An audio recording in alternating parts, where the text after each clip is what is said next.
Dahil binubuo ang Pilipinas ng mahigit 7,000 isla, nakaangkla na sa karagatan ang buhay ng maraming Pilipino.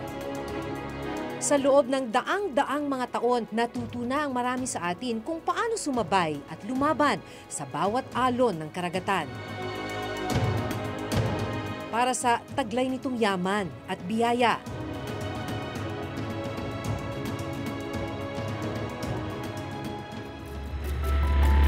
Pero sa mga nakalipas na taon, ang karagatan din ang nagmistulang battleground para sa mga pinag-aagawang teritoryo.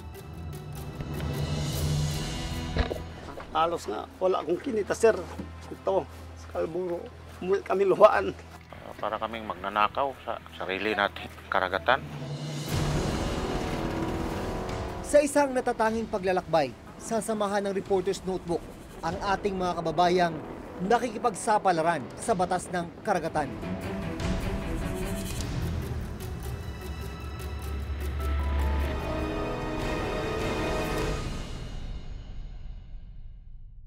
Nandito kami ngayon sa Masinloc, Zambales. Dito kadalasan nagsisimula yung biyahe ng mga mangingisda papunta sa Baho de Masinloc. Ang tinatayang tagal ng biyahe nasa 18 oras. Sakay ng malaking bangkang pangisda, sasabayan namin ang paglaot ng grupo nina Mang Delfin Egana.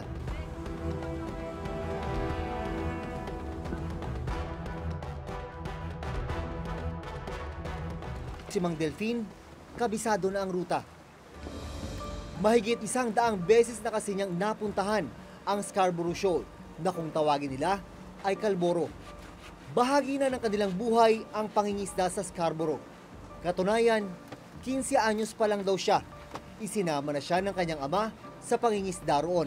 Kumbaga, yan talaga yung kabuhayan niya? Oo, sir. Wala pagkabata pa ako ganyan ang hanap buhay ko.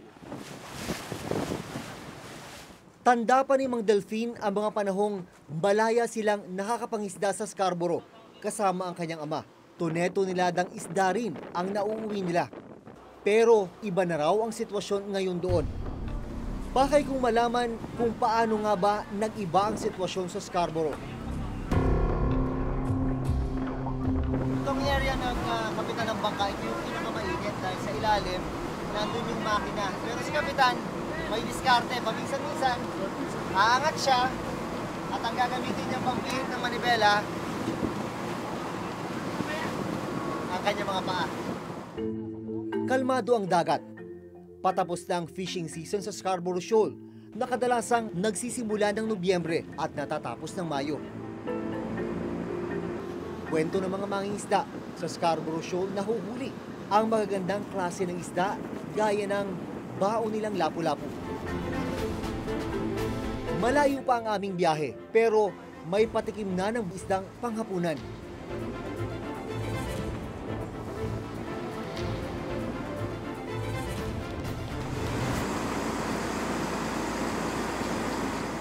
Naikwento sa amin ng kapitan ng fishing boat na si Mang Romel ang tungkol sa nangyaring standoff noon sa Scarborough sa pagitan ng Pilipinas at bansang China. Yung sinira-sira din ng mga China yung corals hanggang sa umabot ng 2012 na mayroong Chinese vessel na yung parang hinuli yata ng yon. Philippine Navy.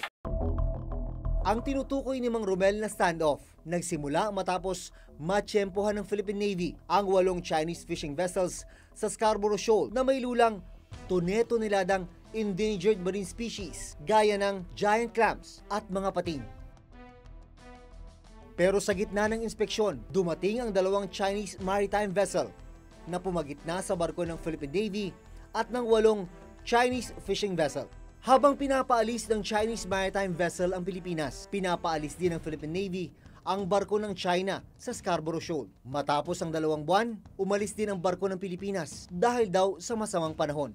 We are prepared to secure our sovereignty. 中国的有关部门已经派出了政府的公务船，前往黄岩岛海域。目前呢，中方的渔船和渔民是安全的。我想重申呢，黄岩岛是中国的固有的领土，中方对黄岩岛拥有无可争辩的主权。 Kwento ni Mang Romel, ilang buwan matapos ang standoff, sinubukan nilang muling pumunta sa Scarborough Shoal o Kalboro. 10 miles from Calboro, hanggang doon na lang. Hindi ka na talaga pwedeng papasok. Haharangin ka eh. Hindi lang isang barko ang haharang sa'yo, balik 3, hindi 4. Liliko ka, parang sinasabayan ka nila para hindi ka talaga makapasok. Hanggang muli silang pinayagang mangisda noong taong 2017. Kung sa pakiusap din ng Pilipino na pwedeng papasok, noong 2017, 5 taon rin na hindi napapasukan ng mga Pilipino yan dyan. Ang kaibahan lang, may mga Chinese Coast Guard na raw na nagbabantay. Pababa na yung araw, medyo dumidilim na, malakas yung hangin.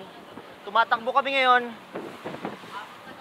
mga 9 knots, pero mahaba pa yung biyahe. Abutin kami, mga umaga na siguro bago namin marating yung Baho de Masinloc. Pagsapit ng dilim, kanya-kanyang hanap na ng pwestong matutulugan. Matapos ang 16 na oras na biyahe, sa wakas, narating din namin ang Scarborough Shoal.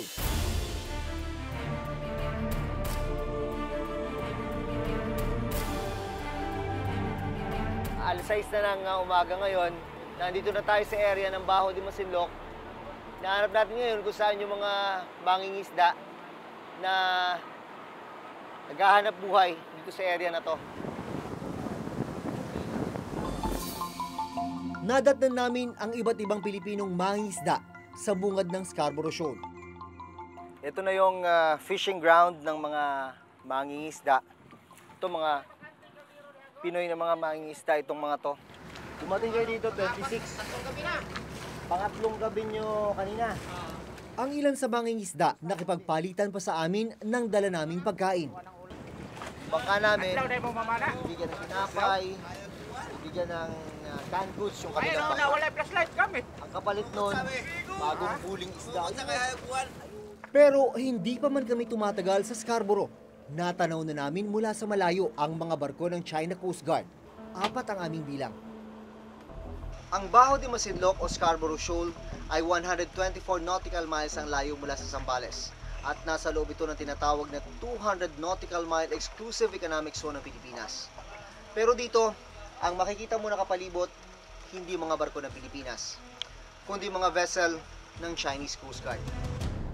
Sang-ayon na rin sa United Nations Convention on the Law of the Sea o UNCLOS, pasok sa 200 nautical mile exclusive economic zone ng Pilipinas ang Scarborough Shoal. May layo lang kasi na 124 nautical miles mula sa Zambales ang Scarborough. Dahil rito, may sovereign rights o karapatan sa lahat ng yamang matatagpuan rito. May freedom of navigation man ang ibang bansa. Pilipinas lang ang may karapatan sa lahat ng maritime resources sa Scarborough. Ilang saglit pa, papalapit sa aming bangka ang isang speedboat ng China Coast Guard. Para maiwasan ang anumang hindi pagkakaunawaan, minabuti naming itago ang dala naming mga malaking kamera at iba pang gamit.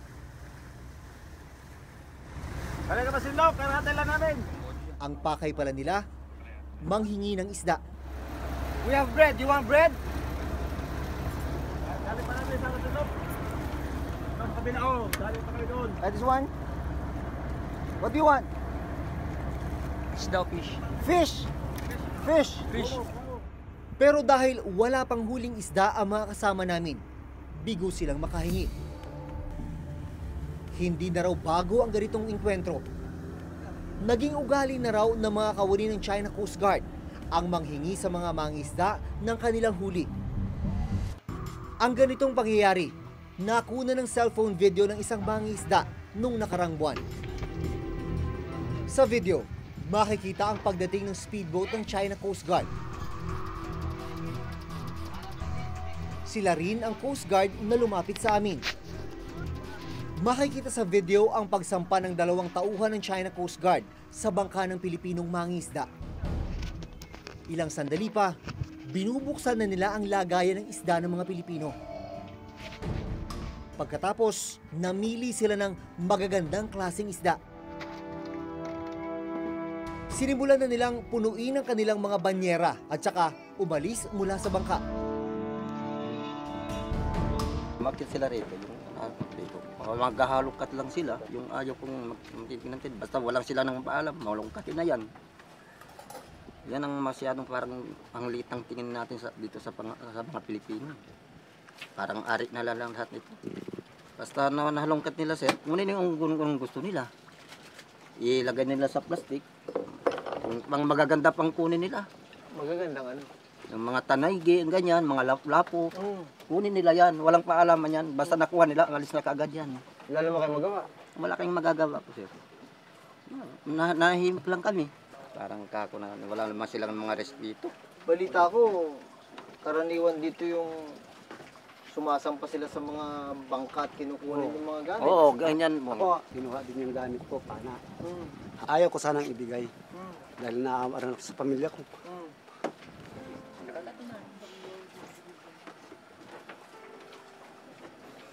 Halos nga, wala akong kinita, sir. Ito, sa Kalburo, umuwi kami luhaan. Sa Kalburo, walang kinita. Kaya yun ang ayaw ko. Kailan yan, sir? Itong December. December lang, sir. Oh, kinawit pa ako dito sa lig na ayaw kong ibigay yung pana ko. Ngayon pinipirsa nila. Kinawit ako. Anong paano kawit ang ginawa? Automatic nga, sir, eh. Yung kawit nila umuunat pagkatapos pag gumagano na. Para siyang kwan. Stick. Oh. Tapos may pang ano sa dulo. Tapos ginanong ka rito sa leeg. Dito lang sa damit. Sa damit. Para hindi ka makatakbo. Bakit lumalangoy ka palayo? Oh. Ayaw ko ibigay yung pana ko eh. Oh. Pinipilit nila, hinabol pa nga ako eh. Tapos kinuha pa yung isda namin. Bakit daw? Ayaw ko sa kanila, yung sabi nila sa salita nila, hindi daw pwedeng mangisda sa loob. Bawal. Walang natirang gamit namin. Yung antibara lang ang natira.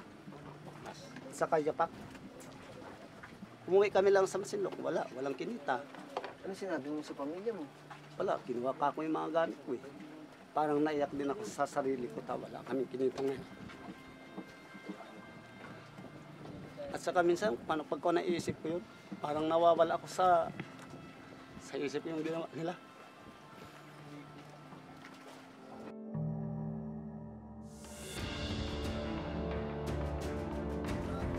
Bago abutan ng tanghali, nagsimula na ang mga mangingisda na aming kasama.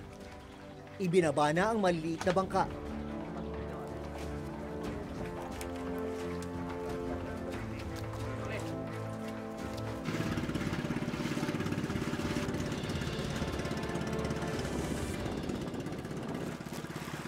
Sa loob mismo ng Scarborough Shoal, mga maliliit na bangka lang daw ang pinapayagan ng China Coast Guard na makapasok. Malakas yung alon sa part na to. Yung mga ganitong klaseng kondisyon ng dagat. Isa ito sa mga nagpapahirap dun sa mga kababayan nating mangingisda. Dito sa bahagi na ito ng Baho de Masinloc. Dala ang kanilang mga pana at mga pansisid. Sinimulan na nila ang panghuhuli ng isda. Nang walang katiyakan kung maiuwi nila ang lahat ng magiging huli.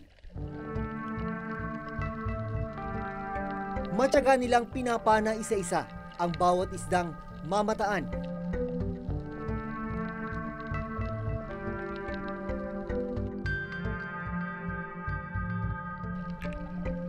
Tibay ng hininga ang puhunan nila.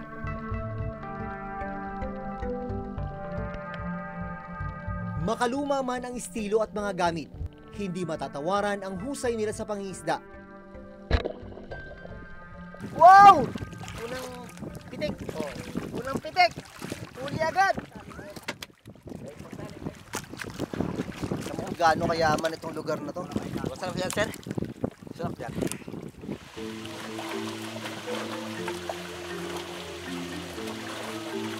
Ano pa yung naman nahuli niya? Uy, matamis yan.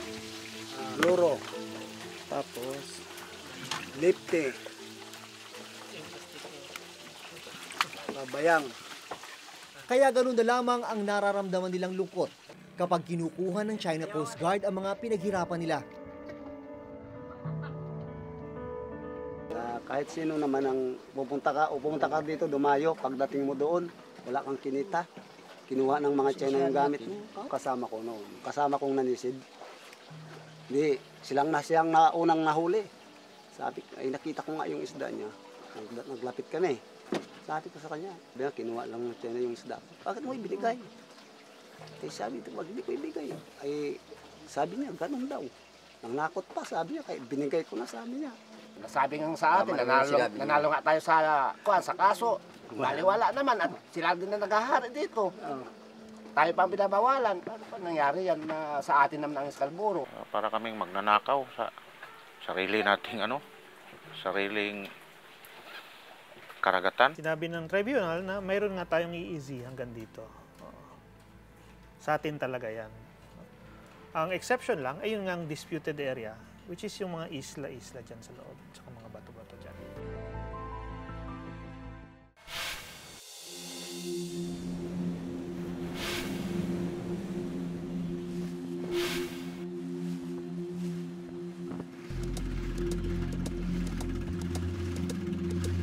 Sa aming patuloy na pamamalagi sa Scarborough Shoal, kiniwento ni Mang Delphine na may nagpapatrolyang barko ng China Coast Guard sa Bukana o tinatawag na Lagoon ng Scarborough. Sa lagoon, pwede sanang pumasok ang mga malalaking bangka gaya ng sinasakyan ni Mang Delphine. Pero hindi ito pinahihintulutan ng China Coast Guard. Ano itong bunganga na to? Daanan po yan. Yan ang tinatawag nilang Bukana. Bukana po. Sino nagbabantay dyan sa Bukana? Barko. Ng? China. So, ibig sabihin, hinarang nila yan? O, hinaharang nila pag pumasok ka dito. Kasi babawalan ka nila eh. Dito ka lang eh. Tumatakbo na yung speedboat nila. Harangin ka na yan. So, ang ginagawa, ang pinapapasok na talaga nila, maliliit lang. Hindi, kami nang kusang pumapasok. Ito ang sinaunang mapa ng Pilipinas na nilikha ni Father Pedro Murillo Velarde noong 1734. Ito yung unang recognized internationally na scientific map ng Pilipinas. At noon pa man, makikita na bahagi na ng Pilipinas ang Scarborough Shoal o noon ay tinatawag na Panakot o Panatag Shoal.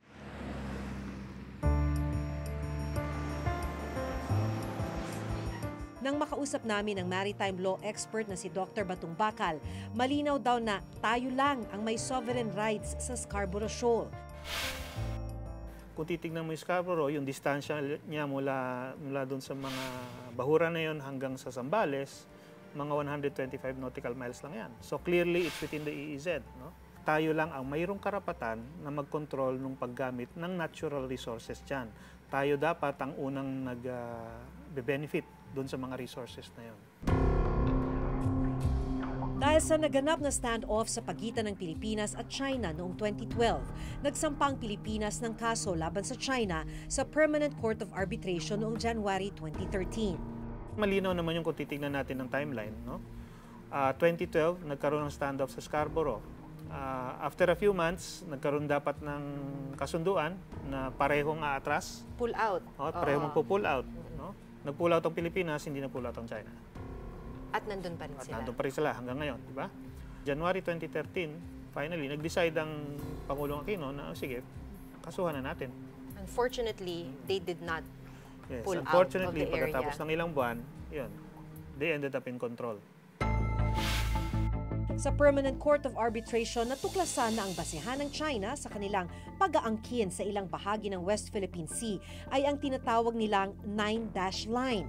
Pero sa desisyong ito ng Permanent Court of Arbitration na inilabas noong 2016, nakasaad na there was no legal basis for China to claim the historic rights to resources within the seas areas falling within the 9-dash line.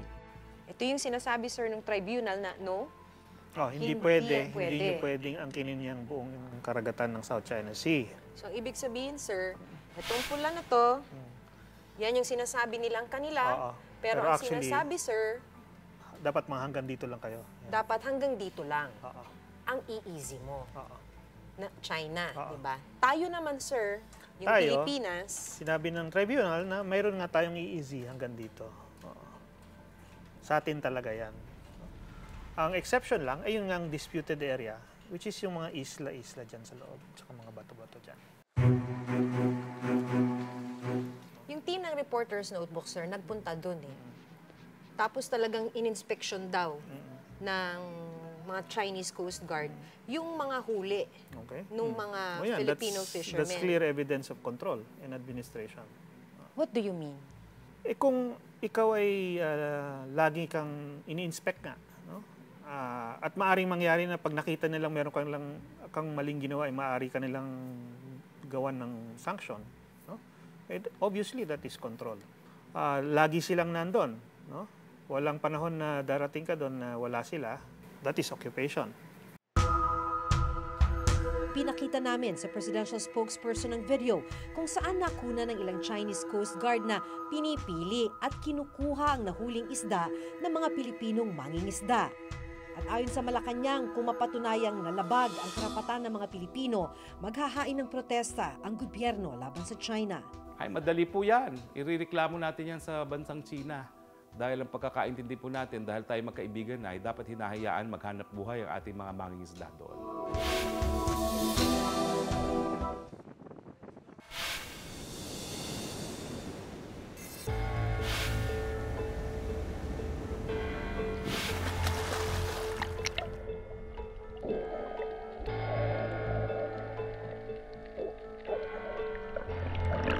Grabe na yung sira sa ilalim. Kulay ako na. Kanilang mga corals, wasak-wasak. Yan na yung artificial island na nilagay nila dyan. Napakalaki niya, napakahaba. Pwede yan gamitin ng mga fighter aircraft at mga bombers. Hindi yan pang-defense lang. No? Pwede rin yan gamitin for offensive purposes kasi nga pwedeng bombers ang dala dyan. So may missiles na rito, sir? Meron na daw, anti-aircraft and anti-ship missiles. Hanggang sa susunod na Huwebes, ako si Jun Veneracion. Ito yung sinasabi, sir, ng tribunal. Ako si Maki Pulido at ito ang nakatala sa aming Reporter's Notebook.